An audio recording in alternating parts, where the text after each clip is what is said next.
आस्था times, समाजसेवेची आस्था असणारं एकमेव व्यासपीठ.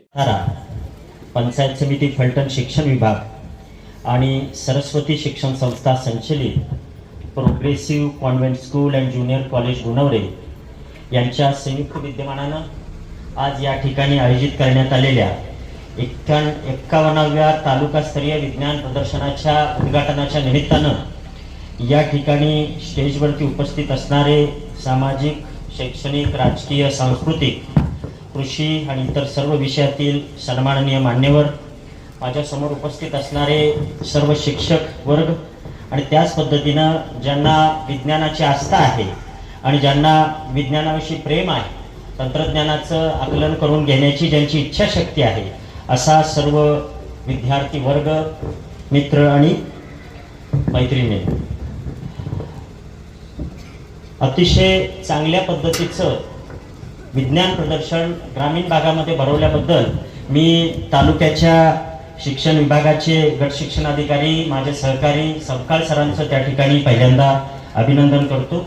अशा पद्धतीचं ग्रामीण भागामध्ये विज्ञान प्रदर्शन भरवून ग्रामीण विद्यार्थ्यांच्या मनामध्ये त्या ठिकाणी विज्ञानाविषयीचा दृष्टिकोन वाढवण्याचा हा एक अतिशय चांगला प्रयत्न म्हणायला हरकत नाही. आता माझ्या समोर जे विद्यार्थी आहेत ते मला पवार साहेबांनी सांगितलं की जवळपास 160 शाळांमधून आलेले विद्यार्थी आहेत आणि ते विद्यार्थी अतिशय हुशार आहेत.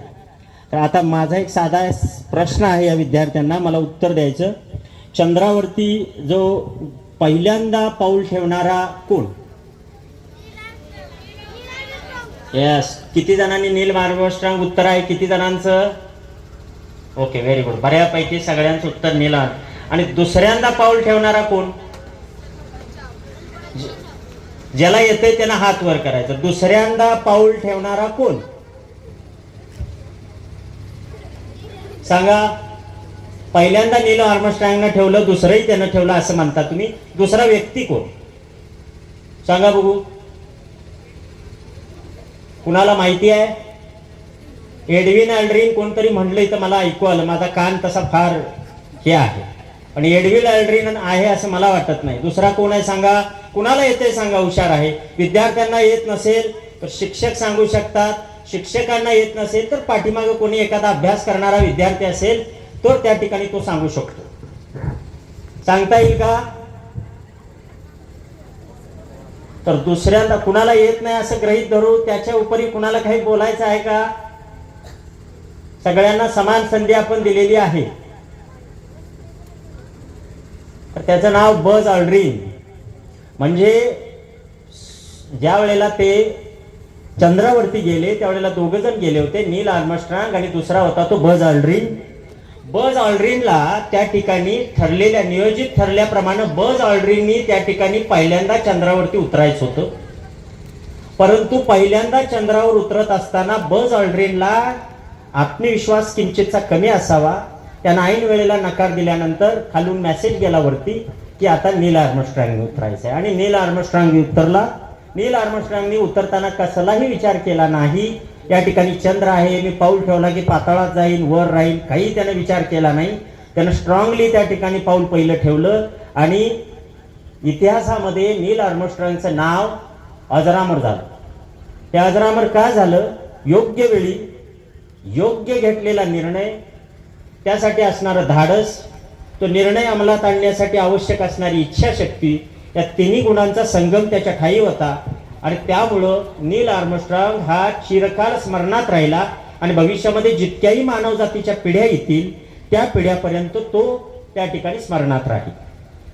आता भारताने त्या ठिकाणी मला वाटतं चांद्रयान मोहीम केली, बरोबर आहे का? कुणाला माहिती आहे का त्याबद्दल? कुणाला माहिती आहे? आता आपण इथं केलं ते म्हणजे तुम्ही बघितलेलं नाही. आपण जे या ठिकाणी इनॉग्रेशन करताना इथं जे त्यांनी चांद्रयान 3ची प्रतिकृती ठेवलेली आहे त्याच्यावरती इस्रो लिहिलेलं आहे, ते बघितलं का आपण? मग हे बघितलं तर तुम्ही सांगितलं का नाही की हे चांद्रयान 3 आहे? बरोबर आहे. ते कुठं उतरलं? चंद्रावर. चंद्रावर कुठं?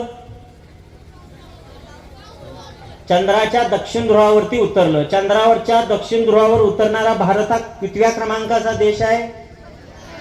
पहिल्या क्रमांकाचा देश आहे. तर माझं असं म्हणणं आहे की जशी निर्णय क्षमता पाहिजे, जसं धाडस पाहिजे, जसं योग्य वेळी योग्य कृती करण्याची आपली क्षमता पाहिजे, तसं आपल्या सभोवतालच्या प्रत्येक गोष्टीचं व्यवस्थित निरीक्षण करण्याची क्षमता सुद्धा विद्यार्थ्यांनी त्या ठिकाणी योग्य वयामध्ये अंमलात आणली पाहिजे. म्हणजे मी तर असं सांगतो की ज्याला यशस्वी व्हायचं आहे त्यानं प्रत्यक्षात ध्येय पहिल्यांदाच निश्चित केलं पाहिजे आणि ते ध्येय केल्यानंतर त्याच्यासाठी ते ध्येय पूर्ण करण्यासाठी तो जो रस्ता आहे ना तो प्रत्यक्षामध्ये जगला पाहिजे, असं माझं क्लिअर कट मत आहे. आता सपकाळ सरांनी सांगितलं की मी त्या ठिकाणी, तुम्ही आता हुशार विद्यार्थी आहे, तुम्हालाही थोडासा कंटाळा यायला लागलेला आहे, सतत हालचाल चालू आहे. मी शाळामध्ये जात असतो, मी ज्या ज्या वेळेला मतदान केंद्राची तपासणी करायला जातो त्यावेळेला त्या शाळेमध्ये मी आवर्जून त्या ठिकाणी भेट देत असतो. माझी लहान मुलगा आहे, एक 4थीला आहे आणि एक 2रीला आहे. आत्ता त्या ठिकाणी ते पुण्यामध्ये शिक्षण घेत आहेत. मलाही शिक्षणाच्या मुलांच्या दर्जाबद्दल त्या ठिकाणी उत्सुकता असते आणि मी त्या शाळेमध्ये जात असतो. मी तुम्हाला एक वर्ग देतो, साधं सिंपल वर्ग देतो, प्ले हा वर्ग घ्या आणि याचा इंग्लिशमध्ये साध्या वर्तमान काळामध्ये ही हा सब्जेक्ट घेऊन मला एक वाक्य सांगा. ही हा सब्जेक्ट घ्या, प्ले वर्ब घ्या आणि साध्या वर्तमाना, इकडे या पुढं, या पुढं.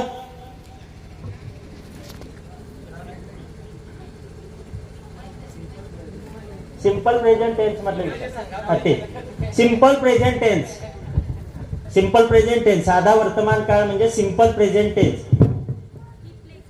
ही प्ले क्रिकेट, हा ही, हा ही प्ले, हे वाक्य बरोबर आहे का? मग काय बरोबर आहे?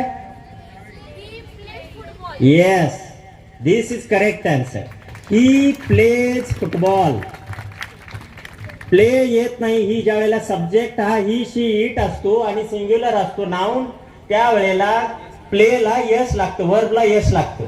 हे साध्या वर्तमान काळातलं वाक्य आहे. मी तुम्हाला सांगतो, मी माझ्या मुलांनाही फोन लावून देतो, त्यांना तुम्ही विचारा, ते तुम्हाला प्ले म्हटलं तर 12च्या 12 काळ सांगू शकतात. सपकाळ साहेब आज या ठिकाणी आहेत. मी फार दिवसापासून ही संधी शोधत होतो.